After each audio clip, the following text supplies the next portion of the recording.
बहन जी की राखी से क्या बदलेगा यूपी का समीकरण? क्या मायावती की राखी परंपरा फिर से होगी असरदार? क्या मायावती जोड़ रही नए सियासी धागे? उत्तर प्रदेश की राजनीति में बहन जी के नाम से मशहूर मायावती सिर्फ एक नेता नहीं बल्कि एक प्रतीक रही हैं। दलित राजनीति की, सत्ता के संतुलन की और कभी कभी रिश्तों की भी। रक्षाबंधन जैसे त्योहार जो निजी भावनाओं का उत्सव माने जाते हैं, मायावती की राजनीतिक यात्रा में भी समय समय पर सार्वजनिक और राजनीतिक घटनाओं के रूप में उभरे हैं। दरअसल हाल ही में बीएसपी के एकमात्र विधायक उमाशंकर सिंह ने रक्षाबंधन के मौके पर मायावती से राखी बंधवाई, जिससे इस त्योहार को लेकर बहुजन समाज पार्टी में एक पुरानी परंपरा फिर से चर्चा में आ गई। रक्षाबंधन और बहन जी की राजनीति। राजनीतिक संस्कृति में जैसे मुलायम सिंह यादव को नेताजी, योगी आदित्यनाथ को महाराज जी कहा जाता है, वैसे ही मायावती को हमेशा बहन जी कहकर संबोधित किया गया है। इसलिए रक्षाबंधन जो भाई बहन के रिश्तों का प्रतीक है, मायावती के लिए केवल सांस्कृतिक नहीं बल्कि राजनीतिक रूप से भी महत्वपूर्ण रहा है। मायावती ने अतीत में चुनिंदा लोगों को राखी बांधी है, जिनमें सबसे चर्चित नाम रहा है बीजेपी नेता लालजी टंडन का। माना जाता है कि 1995 के गेस्ट हाउस कांड में लालजी टंडन ने मायावती की जान बचाई थी और तभी से उन्होंने भाई मानकर कई वर्षों तक राखी बांधी। हालांकि 2003 में बीजेपी बीएसपी गठबंधन टूटने के बाद यह परंपरा भी थम सी गई। उमाशंकर सिंह ने जगाई परंपरा।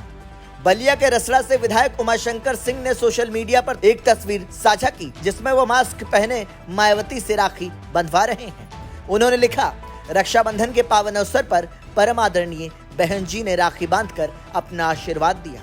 ये मेरे लिए किसी ईश्वरीय कृपा से कम नहीं।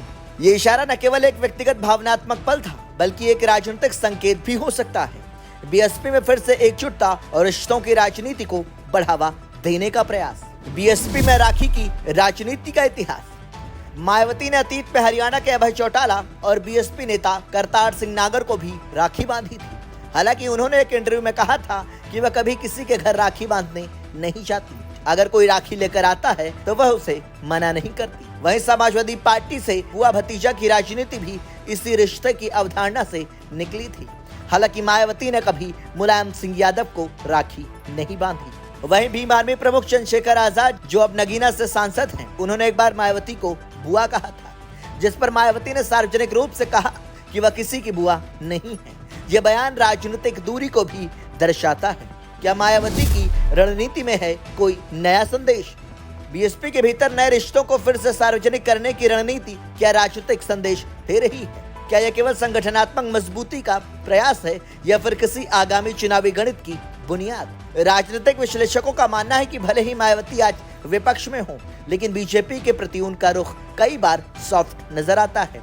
आलोचक आरोप लगाते हैं कि उनकी राजनीति अक्सर बीजेपी को लाभ पहुंचाने वाली होती है, खासकर जब वह विरोधी गठबंधनों से दूरी बना लेती है। क्या राखी की डोर फिर से जोड़ पाएगी टूटे समीकरण?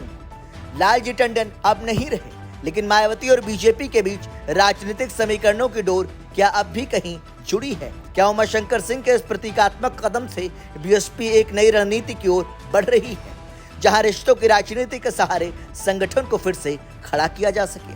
ऐसे में रक्षाबंधन सिर्फ एक पर्व नहीं बल्कि उत्तर प्रदेश की राजनीति में एक संकेतक बन गया है, जिससे न केवल भावनाएं जुड़ी हैं बल्कि गठबंधन की संभावनाएं भी। ब्यूरो रिपोर्ट, संदेश वाहक।